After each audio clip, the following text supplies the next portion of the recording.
Journée d'études qui a un caractère à la fois central pour nous et un peu exceptionnel aussi, donc à la fois au cœur de nos objets, et de nos perspectives et de nos tâches, et en même temps un côté un peu exceptionnel autour de Pierre Hadot et la philosophie française contemporaine. Alors cette journée s'inscrit dans deux cadres conjoints ou au confluent de deux axes. D'une part dans les travaux du Centre international d'études donc de la philosophie française contemporaine, dans une série de journées d'études que nous intitulons Les Passeurs, dont est notamment responsable Giuseppe Bianco, qui est ici présent, qui est également l'un des fondateurs de l'association franco-italienne de philosophie française contemporaine, qui a été officiellement lancée hier, dans le cadre desquels nous voudrions rendre hommage et surtout étudier le travail de grandes figures de la pensée, à la fois en elles-mêmes, pour elles-mêmes, dans leur singularité, mais aussi dans leurs effets sur la diversité des pratiques et des champs de la philosophie contemporaine, le double sens du XXe siècle dans son histoire et d'aujourd'hui à proprement parler. C'est la raison pour laquelle, d'ailleurs, donc ces figures, qui sont aussi souvent des médiateurs, qui est donc, disons, on peut dire un triple aspect, à la fois dans leur œuvre propre, dans les médiations, dans ce qu'ils ont introduit dans le champ de la philosophie française et dans leurs effets, donc ont eu un rôle central. Nous avons, il y a 2 ans, consacré une journée d'études à Jean Wahl. L'année dernière, la journée était consacrée à Jean Hippolyte. Et c'est l'un des aspects, disons, de l'importance du travail de Pierre Hadot, qui s'inscrit tout naturellement dans ce cadre, à la fois à travers sa propre pensée, son travail, les auteurs qu'il a introduits dans le champ de la philosophie contemporaine, française ou d'ailleurs internationale, comme on le verra aussi dans la table ronde de cet après-midi. Et donc c'est le premier axe. Le deuxième axe, dont Jean-Charles Darmon parlera dans un instant, c'est celui du Centre Littérature et Morale, avec lequel donc il y a aussi une dimension philosophique très, très forte. Nous avons cette année déjà co-organisé deux autres événements ensemble. Et donc, tout naturellement aussi, évidemment, le travail de Pierre Hadot s'inscrit dans cette perspective. Mais il s'agit aussi de quelque chose d'un peu exceptionnel, dans la mesure tout simplement où il s'agit d'une journée sur Pierre Hadot, sur le travail de Pierre Hadot lui-même, qui nous fera l'honneur et le plaisir d'être présent à partir de la fin de la matinée et aussi pour un entretien en début d'après-midi avec Arnold Davidson, qui est un des co-initiateurs et d'une certaine manière l'une des inspirations vives de la journée d'aujourd'hui aussi. Donc c'est ce troisième aspect évidemment qui est pour tout le monde le plus important, mais je pense qu'il s'agira donc à la fois de ces effets, de ces traversées à travers le champ les travaux de Pierre Hadot lui-même, la philosophie ancienne, mais aussi évidemment tous les enjeux de la philosophie, de la littérature, de la morale d'aujourd'hui. Donc sans plus tarder et en les remerciant de la co-initiative de cette journée qui est importante à tous égards, nous y reviendrons. Je passe d'abord la parole peut-être à Jean-Charles Darmon, qui est donc directeur adjoint de l'École normale supérieure pour les lettres et par ailleurs responsable du Centre Littérature et Morale. Merci Frédéric. Merci à tous les organisateurs et participants de cette journée.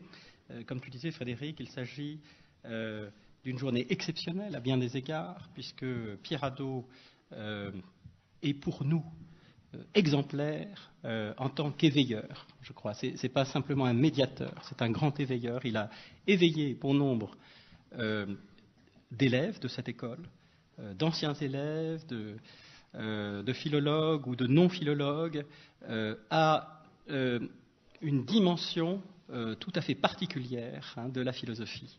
Et même des gens qui ne connaissaient pas la philosophie antique, je crois, je peux en témoigner, j'ai eu plusieurs témoignages, y sont arrivés grâce à Pierre Hadot, par le biais de Pierre Hadot, en travaillant sur des sujets qui n'avaient a priori que peu de rapport avec les champs de recherche de Pierre Hadot. Donc je considère que là, il y a véritablement un travail et un effet de son œuvre qui est tout à fait exceptionnel. Je crois que la série dont tu parlais, Passeur, est une très belle série. Et je crois que s'il y a un passeur, c'est bien Pierre Hadot. Il me semble que quelle meilleure image du passeur entre le très ancien et le très nouveau, entre l'antique et le contemporain, que Pierre Hadot, et cela dans les deux sens. Et quel meilleur point de vue, alors là je parlerai aussi au nom en évoquant ce centre que nous venons de créer sur les relations entre littérature, philosophie et morale, quel meilleur point d'appui, quel meilleur point de vue pour réfléchir sur les relations entre philosophie, morale et tout un pan de ce que nous nommons la littérature que Pierre Hadot. Je crois que du côté des études littéraires, l'œuvre de Pierre Hadot a eu aussi un effet considérable, mais dont il faudrait faire en quelque sorte la description, car c'est une partie encore obscure, je crois. Or, il me semble que pour qui réfléchit en particulier sur le retour des philosophies antiques à la Renaissance, à l'âge classique, etc., les travaux de Pierre Hadot sont fondamentaux pour comprendre certaines catégories. J'en dirai peut-être quelques mots lors de la table ronde, si mes tâches administratives me laissent le plaisir d'être parmi vous à ce moment-là.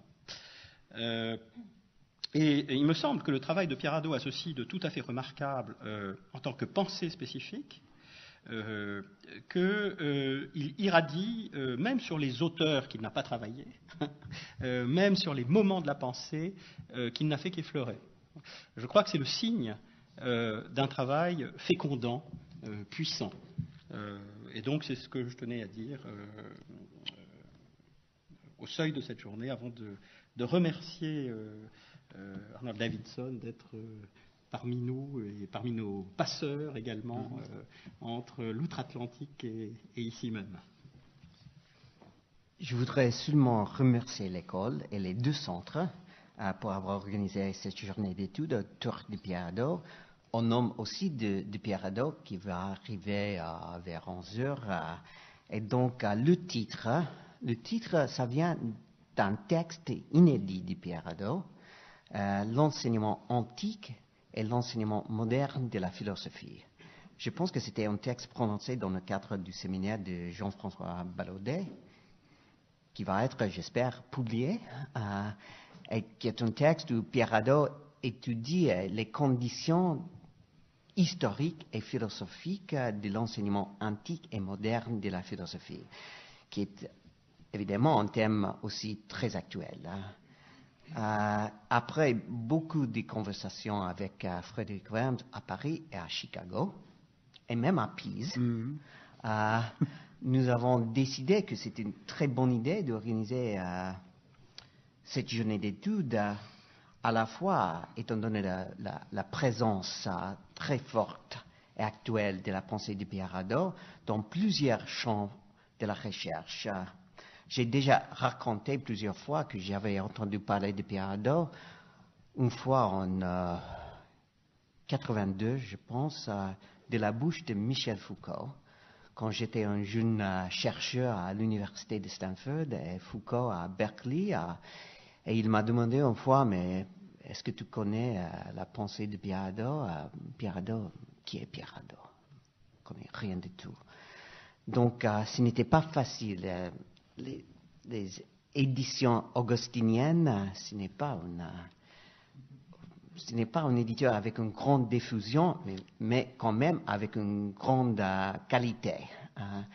Et donc, j'ai commandé le livre de Pierre Hadot, Exercice spirituel et philosophie antique, la première édition. Et je ne suis pas du tout un spécialiste de la philosophie antique, et je me suis dit, mais pourquoi je dois lire ce texte? Et j'ai commencé, et après vraiment 15 minutes, je me suis rendu compte de l'aspect actuel et philosophique de la pensée de Pierre Hadot. Et j'ai bien compris l'attitude de Michel Foucault, qui n'était pas toujours quelqu'un qui m'a conseillé à n'importe qui. Et c'était avec un vrai enthousiasme que Foucault m'avait parlé de Pierre Hadot, et j'ai bien compris, disons, les enjeux de la pensée de Pierre Hadot dans le contexte aussi contemporain. Nous savons tous que Pierre Hadot est un grand spécialiste de l'histoire de la philosophie antique, mais un des enjeux de cette journée, c'est de montrer que la pensée d'Hadot joue aussi un rôle important dans la philosophie française contemporaine. La vision de la philosophie, chez Pierre Hadot, strictement liée à ses études historiques, nous donne la possibilité de poser de nouveau la question toujours actuelle, qu'est-ce que la philosophie? Et j'avais toujours, disons, la même expérience avec les textes de Pierre Hadot. Pierre Hadot était très connu parmi des spécialistes de Plotin, de Machiavel aux États-Unis, et parfois, ce n'est pas très évident, mais parfois même aux États-Unis, on peut encore lire un texte en français. C'est toujours pire et ça me donne du mal. Mais quand j'ai parlé avec l'éditeur qui a fait la première traduction en langue étrangère d'exercices spirituels et philosophie antique, Blackwell, il m'a dit, mais je ne comprends pas du tout pourquoi on doit traduire ce livre, parce que les spécialistes de la philosophie antique, ils peuvent lire le livre en français.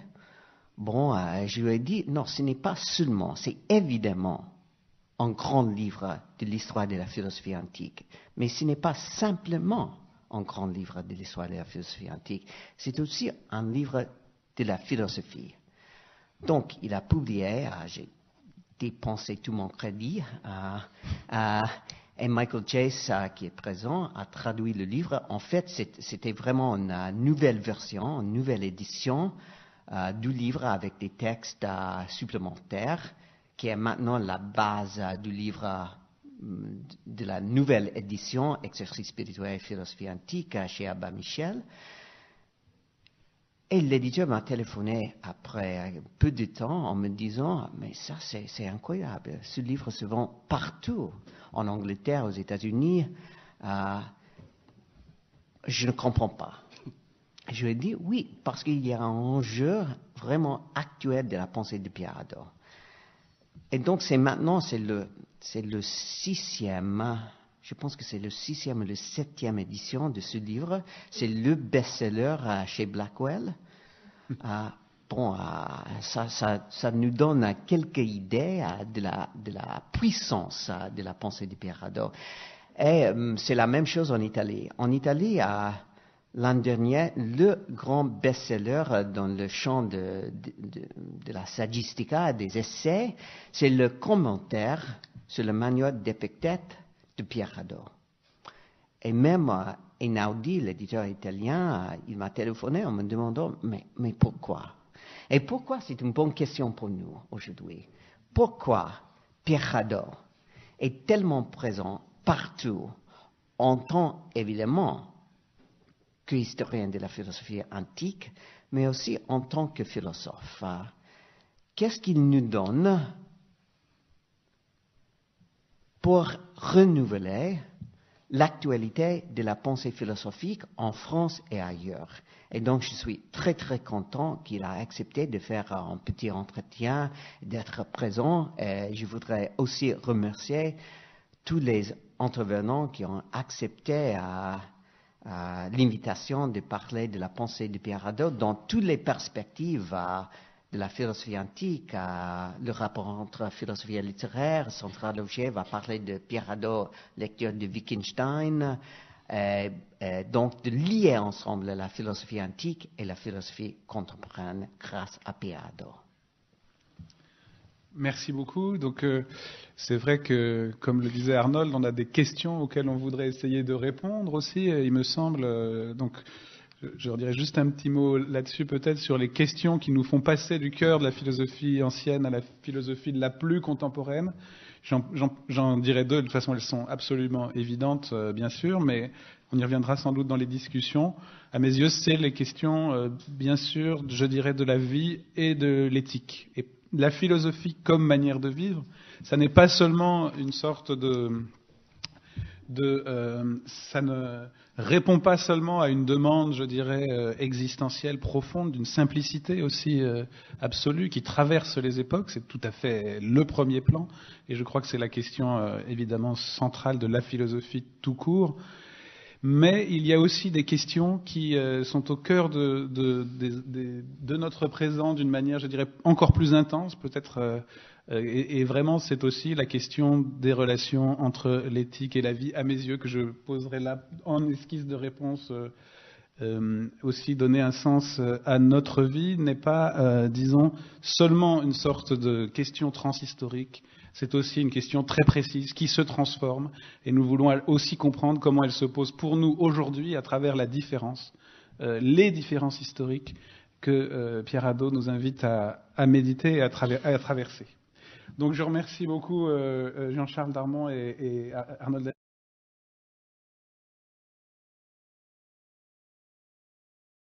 Bien, donc en vous remerciant encore les uns et les autres, on va maintenant donc entamer les conférences et les discussions de cette matinée. Je suis très heureux d'abord de donner la parole à Jean-François Ballaudet, qu'il est peut-être à peine la peine de présenter ce matin, mais ce que je vais quand même faire rapidement. Il est professeur à l'université de Paris X, Nanterre. C'est évidemment un familier à tous égards de Pierre Hadot, de son travail, de sa pensée, de ses écrits. Il a également pris le relais de l'édition des traités de Plotin que Pierre Hadot avait ouverte.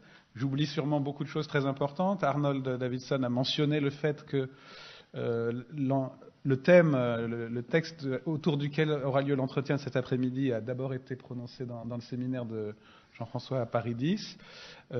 Mais sans plus tarder, d'abord je voudrais le remercier d'avoir accepté le défi aussi du thème de cette journée, dans des délais assez courts aussi pour tout le monde d'ailleurs, et d'avoir accepté donc de nous parler de Pierre Hadot sous le thème rétroaction philosophique, Pierre Hadot, les anciens et les contemporains. Donc Jean-François. Merci Frédéric. Écoute, c'était un honneur et un plaisir d'être invité à participer à cette journée.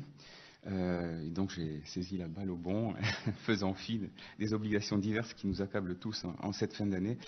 Et donc je vais vous proposer effectivement une réflexion que j'ai intitulée « Rétroaction philosophique, Pierre Hadot, les anciens et les contemporains ». Donc il s'agit d'esquisser une lecture de la position de Pierre Hadot dans le champ philosophique contemporain, à partir d'une perspective sans doute limitée, qui est celle d'un antiquisant proche des travaux de Pierre Hadot. Pour ce faire, je proposerai une interprétation de ce que sa lecture d'ensemble de l'histoire de la philosophie fait entendre dans le concert philosophique contemporain. Cette lecture, selon moi, vise clairement à produire une réelle rupture, non pas seulement du point de vue de la définition de la philosophie, mais aussi, et plus fondamentalement, du point de vue du positionnement face à la chose philosophique. Reste à expliquer comment cette rupture, dans la compréhension et la pratique de la philosophie, se produit et quels effets en résultent. Je vais donc suggérer un certain nombre de choses à cet égard, autant de pistes lancées en vue d'une discussion à suivre. J'ai annoncé que je parlerai de la position de Pierre Hadot. Cela m'amène aussitôt à énoncer un paradoxe. Mutatis mutandis, il y a quelque chose, en effet, je qualifierais d'atopique chez Pierre Hadot. Ce qui est atopique pour les Grecs et ce qui n'a pas de lieu assignable, c'est aussi ce qui est étrange, insolite. Et dans ces deux sens, me semble-t-il, Pierre Hadot, oui, est atopique. Comme tout penseur, Pierre Hadot a subi un certain nombre d'influences, qu'il évoque notamment dans ses entretiens. Mais je ne crois pas pertinent, pour ma part, de chercher à l'inscrire dans un lignage bien défini.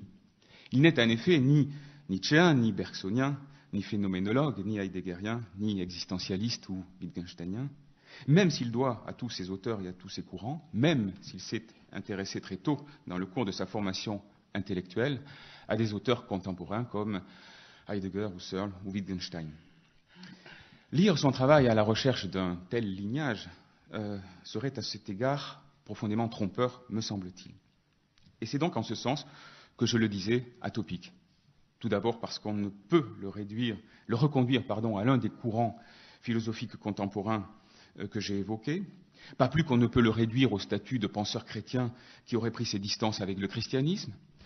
Ensuite, parce qu'il nous parle aujourd'hui de stoïcisme et d'épicurisme, comme si nos possibilités de vie dépendaient de ces écoles. Cela est bien étrange, donc atopique à tous égards. Si l'on tenait en réalité à réinscrire Pierre Hadot dans une tradition philosophique, je pense que ce serait celle de l'histoire de la philosophie, l'histoire de la philosophie la plus rigoureuse, associée à une pratique tout aussi rigoureuse de la philologie. Et de fait, c'est bien l'histoire de la philosophie qui apparaît ici comme le moteur de la réflexion. Elle autorise la compréhension intime des philosophies fréquentées, parce qu'elle conduit à la fois à l'immersion dans ces philosophies et à leur mise en perspective. Toute philosophie s'inscrit dans une histoire, dans une ou des traditions avec lesquelles, ou lesquelles il y a continuité et ou rupture. L'histoire de la philosophie permet de maîtriser cela et crée à la fois la plus grande proximité et la plus grande distance avec telle philosophie. Cela représente à cet égard une grande différence avec une démarche de philosophe revisitant le passé, qui consiste à s'approprier ce passé sans toujours avoir conscience des préalables et des partis pris avec lesquels cette réappropriation s'effectue. Reste à user philosophiquement de l'histoire de la philosophie, ce qui n'est guère simple, dans la mesure où l'histoire de la philosophie tend à une certaine neutralité envers la philosophie qui est son objet d'étude. Bien entendu, il est une manière assez séduisante de pratiquer l'histoire de la philosophie, qui consiste à la soutenir d'une philosophie contemporaine, qui est sa philosophie de référence. Le passé de la philosophie est alors interrogé de façon plus ou moins élégante, à partir de nos intérêts propres, à partir de grilles données par la philosophie de référence, et cela donne lieu souvent à des relectures excitantes, mais également, tout aussi souvent, relativement éphémères, dans la mesure où elles se datent d'elles-mêmes en vertu de leur propre préalable. L'originalité de Pierre Hadot est donc, ici, de dégager une nouvelle voie interprétative de la philosophie dans son devenir historique, à partir de sa pratique d'historien et du sein même du donné historique. Ni plate reconstitution, ni projection, les lectures de Pierre Hadot tirent leur force de ce qu'elle propose une interprétation renouvelée des textes philosophiques anciens, qui consiste à faire surgir leurs enjeux à partir de la reconsidération problématique qui opérait initialement dans les démarches des philosophes anciens, et donc à partir de la prise en compte des pratiques philosophiques effectives, de la visée des écrits philosophiques, dialogues ou autres, et non pas de ce que nous aimerions d'emblée y trouver. Que l'interprétation donnée par Pierre Hadot de la philosophie ancienne dans son ensemble ne soit pas le fait d'une projection à partir de problématiques contemporaines, cela se signale, me semble-t-il, par le décalage, à première vue, entre la philosophie telle qu'elle se pratique aujourd'hui et la philosophie telle que l'entend et la comprend Pierre Hadot, telle qu'il en retrouve l'inspiration première lorsqu'il parcourt l'ensemble des philosophies antiques. Cette interprétation de Pierre Hadot, cette interprétation d'ensemble de la philosophie ancienne, peut être dite aussi inactuelle, et c'est en cela qu'elle trouve tout son crédit à nos yeux. De façon assez fascinante, il est vrai, cette lecture de la philosophie et de son histoire croise le trajet de philosophes contemporains. Elle rencontre un intérêt public remarquable, qu'on a évoqué, par-delà le cercle des spécialistes. Cela pourrait inciter à penser que la démarche de Pierre Hadot est dans une certaine correspondance avec la sensibilité contemporaine. Il suffit toutefois d'observer les réserves que suscite cette compréhension renouvelée de la philosophie de la part d'un certain nombre de philosophes professionnels pour se convaincre que Pierre Hadot est moins dans l'ère du temps des idées, qu'il ne répond à des attentes et des interrogations de fond auxquelles ses travaux contribuent à apporter quelques réponses. Le rapprochement avec Michel Foucault ne doit à cet égard pas nous tromper, me semble-t-il. Ce n'est pas Pierre Hadot qui est allé en direction des recherches de Michel Foucault, mais au contraire, ce dernier qui a pensé trouver une voie féconde pour penser le soi et ses modes de constitution dans les investigations de Pierre Hadot. Parenthèse, je ne veux évidemment pas suggérer, en disant cela, que Foucault serait, lui, dans l'ère du temps, mais je veux simplement dire qu'il s'inscrit dans une constellation théorique très contemporaine, d'une manière qui n'est précisément pas celle de Pierre Hadot. Je parlais donc aussi d'inactualité à propos de Pierre Hadot. C'est une inactualité tranquille, qui ne s'affiche ni ne se dissimule, mais s'assume simplement à l'écart des modes. Ainsi, je suppose, il faudrait lui poser la question en ces termes, je ne l'ai pas fait, je suppose que Pierre Hadot accepterait de dire que les anciens, Socrate, Platon, Épictète, Marc Aurèle, Plotin, pour les plus importants à ses yeux, n'ont pas moins compté pour lui que les contemporains, et qu'à tout prendre, ils l'ont sans doute été davantage importants.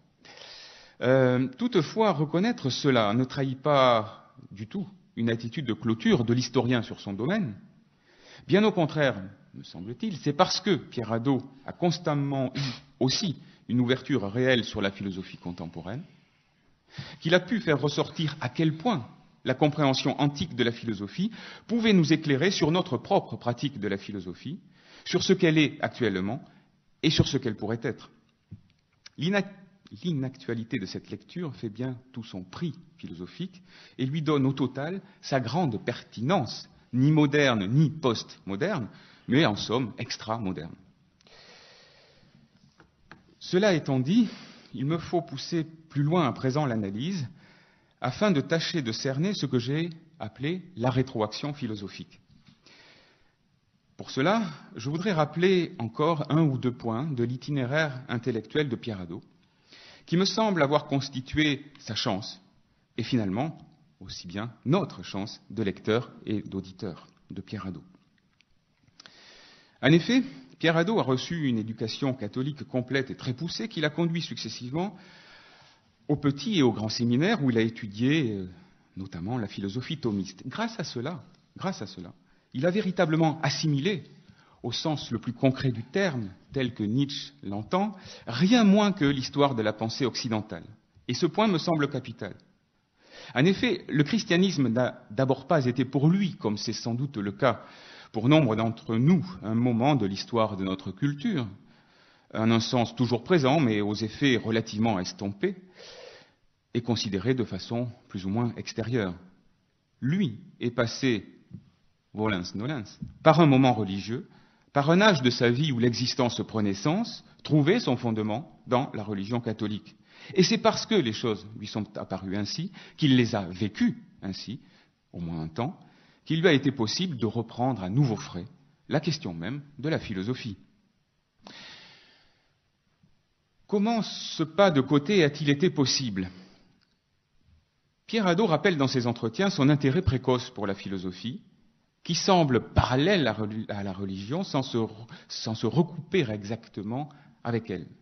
Il lie cet intérêt à des expériences spirituelles, en particulier à ce qu'il a appelé le sentiment océanique, à la suite de Romain Rolland, expériences qui confinent, disons, pour aller vite, au domaine large de la mystique, même s'il a quelques réticences à faire lui-même cette assimilation. Il me semble ainsi que Pierre Hadot a été amené par sa formation, voire un peu contraint, à identifier, encore une fois, un certain temps, l'exigence philosophique à l'exigence catholique, la vie parfaite à la vie catholique, la vie en Jésus-Christ, pour employer de grands mots. Or, ces intérêts intellectuels et ces expériences que j'aimerais appeler naturelles, lui ont fait prendre conscience, et sans doute de plus en plus nettement au fur et à mesure de son avancée dans ses études et ses réflexions philosophiques, à la fois que le christianisme avait pris en charge la philosophie et la visée d'une vie parfaite, et aussi qu'elle en avait puissamment infléchi le sens. Ainsi, trois conditions, me semble-t-il, devaient être réunies pour une relecture critique et rétroactive de l'histoire de la philosophie. Il fallait d'abord habiter le christianisme, disons le catholicisme plus particulièrement, pour en comprendre intimement la structure, l'articulation foi-raison, théologie-philosophie, jusque dans le moindre détail. Il fallait ensuite disposer d'un questionnement philosophique indépendant, tout à la fois ouvert à son temps et adossé à une sorte de rapport non médiat à la nature. Il fallait enfin une pratique rigoureuse d'historien de la philosophie, d'historien de la culture et des institutions, pour parvenir à proposer cette relecture de l'histoire de la philosophie qui modifie radicalement la perspective habituelle dont nous avons tous hérité. Hérité, oui, c'est au fond un héritier parfait, pour reprendre et détourner encore une autre formule de Nietzsche. C'est un héritier parfait que Pierre Hadot, me semble-t-il, s'est affranchi et a affranchi ses lecteurs d'une certaine compréhension chrétienne de la philosophie, pensée comme discipline théorique purement spéculative. Le moteur de l'interprétation de Pierre Hadot consiste, on le sait, dans une ressaisie du rapport précis entre logos et forme de vie et dans la réflexion sur leur interaction perpétuelle. La recherche du meilleur mode de vie induit la mise en œuvre d'une recherche, d'une enquête sur ce qui est et sur ce que nous sommes pour faire de nos vies les plus accomplies, c'est-à-dire les plus conformes à ce qui est, en accord avec ce qui est. Il n'y a là rien d'anti-spéculatif, mais il résulte in fine de cette ressaisie de l'enracinement pratique de la philosophie une certaine subordination de la théoria à la praxis, ou peut-être, plus exactement, une compréhension de la théoria comme praxis. On pourrait également parler d'une théoria innervant la praxis, ou encore d'une praxis théorétisée. L'activité philosophique vise la transformation de soi et des autres par le biais de l'exercice de la pensée, induisant toutes sortes d'exercices spirituels qui mettent également en jeu le corps.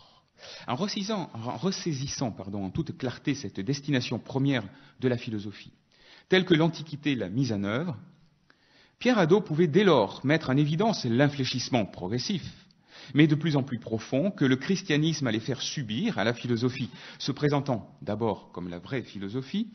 La doctrine chrétienne tendait à s'imposer comme l'exclusif dépositaire de la voie du bien, autorisant le rejet radical, avec parfois quelques conciliations, de la philosophie païenne. Par là, la philosophie ne se fondant pas sur la révélation se trouvait ipso facto écartée, quoique dans un second temps, au cours de la période médiévale, la philosophie soit devenue l'assistante de la théologie, retrouvant ainsi une place, mais une place seconde, celle même de la raison naturelle relativement à la foi. La reconstruction du processus de christianisation de la philosophie fait alors apparaître en pleine lumière le fait que la philosophie, se comprenant comme théoria, est l'effet d'un processus historique global qui a exercé une contrainte extérieure sur la discipline, laquelle se comprenait et se pratiquait initialement de façon tout autre, comme discipline de vie, recherche d'un art de vivre éclairé par la théoria. Par ce mouvement rétrospectif de l'historien de la philosophie, il devient ainsi clair que la vocation première et fondamentale de la philosophie n'est pas celle que le christianisme lui a imposée. Mais il devient également clair que l'histoire moderne et contemporaine de la philosophie s'inscrit toujours de façon dominante dans la suite de cet infléchissement historique. Et l'on pourrait même soutenir la thèse provocante que bien des courants philosophiques contemporains sont les ultimes avatars de cet infléchissement lorsqu'ils persistent à voir dans la philosophie une discipline d'abord spéculative, qu'elle se veuille spéculative à nouveau frais ou qu'elle spécule sur l'agonie du spéculatif. Certes, il convient de ne pas trop schématiser, et le fait est que de nombreux courants contemporains ont eu le souci de penser la vie, de se colleter avec elle, de la transformer. Mais on peut ajouter, si l'on continue à parler du point de vue de Pierre Hadot, que c'est à partir du concept et dans l'horizon du concept. C'est ce qui explique qu'un certain nombre de philosophes contemporains aient pu alimenter la réflexion de Pierre Hadot sur la philosophie comme pratique, mais qu'en même temps, ce soit resté, pour Pierre Hadot, de l'ordre de la rencontre ponctuelle. Plus largement, l'on ne doit pas perdre de vue non plus un plan auquel Pierre Hadot accorde beaucoup d'importance, qui est celui du cadre social de la pratique de la philosophie. Le fait est que la philosophie, en s'institutionnalisant, en se fonctionnarisant ensuite, s'est condamnée à n'être qu'une discipline de savoir. Et c'est un fait que les philosophes, dont c'est aujourd'hui la raison sociale, sont d'abord identifiés par une certaine compétence dans des domaines philosophiques donnés. On peut ainsi aujourd'hui imaginer seulement, qu'un philosophe professionnellement reconnu comme tel soit par ailleurs menteur, vaniteux, lâche, plagiaire ou que sais-je encore, un état de fait inconcevable dans l'Antiquité. Voilà alors en quoi la lecture philosophique de l'histoire de la philosophie que propose Pierre Hadot présente un remarquable, puissant, profond effet de rétroaction. C'est qu'en nous confrontant à la pratique antique de la philosophie, il fait surgir un certain impensé des philosophies spéculatives. Disons l'évacuation de la praxis et de la transformation de soi, éventuellement sous la forme de son objectivation, mais en tout cas pas n'étant absolument pas capable de la prendre en charge comme la question centrale. Et cette impensée des philosophies spéculatives mises à jour, Pierre Hadot nous oblige à nous interroger sur ce que nous faisons quand nous prétendons philosopher ou agir au titre de la philosophie. S'agit-il seulement d'écrire un article, un livre, ou de donner un cours, ou bien une forme de cohérence globale ne serait-elle pas recherchée entre ce que l'on pense et ce que l'on fait, entre ce que l'on pense spéculativement et ce que l'on ressent intimement? À partir de là, on peut ajouter qu'il n'est plus nécessaire d'être professeur de philosophie pour philosopher, bien que ce ne soit pas, pour autant, je l'espère en tout cas, exclusif. Le retour sur le passé de la philosophie tel que l'effectue Pierre Hadot conduit ainsi à modifier rétroactivement notre rapport contemporain, présent, à la philosophie. Surgit ici le risque d'un malentendu auquel s'est heurté Pierre Hadot lui-même et auquel je voudrais parer à mon tour. L'on pourrait se dire que tout cela revient au fond, à défendre une compréhension faible de la philosophie, une compréhension qui la réduit à n'être qu'un art de vivre, qui emprunte un certain nombre de recettes aux philosophies antiques et s'accommode d'un certain éclectisme qui trahirait l'ambition de savoir, laquelle est néanmoins également présente dans toute démarche philosophique authentique. Si philosopher ne consiste pas d'abord à créer des concepts, philosopher comporte aussi cette dimension. Voilà ce qui pourrait être objecté. Il me semble que Pierre Hadot n'est jamais allé la contre. Bien mieux, il a lui-même donné un certain nombre de clés pour comprendre notamment comment la philosophie avançait au moyen d'une logique féconde du débat, de l'exégèse et finalement du contresens créateur. Il a, mieux que quiconque, maîtrisé et reconstitué la logique conceptuelle à l'œuvre dans les écrits de Marc Aurèle, de Plotin, montrant comment cette logique appuyait la démarche de vie philosophique, non pas en opposition, mais en interaction. De ce point de vue, nul plus que lui n'est à même d'accorder que la philosophie vit aussi de son mouvement théorique propre. Mais le point essentiel est le suivant, que j'ai déjà énoncé et auquel je reviens maintenant. La vie des idées trouve sa raison et son fondement dans l'expérience du réel, dans l'ouverture au monde et aux autres,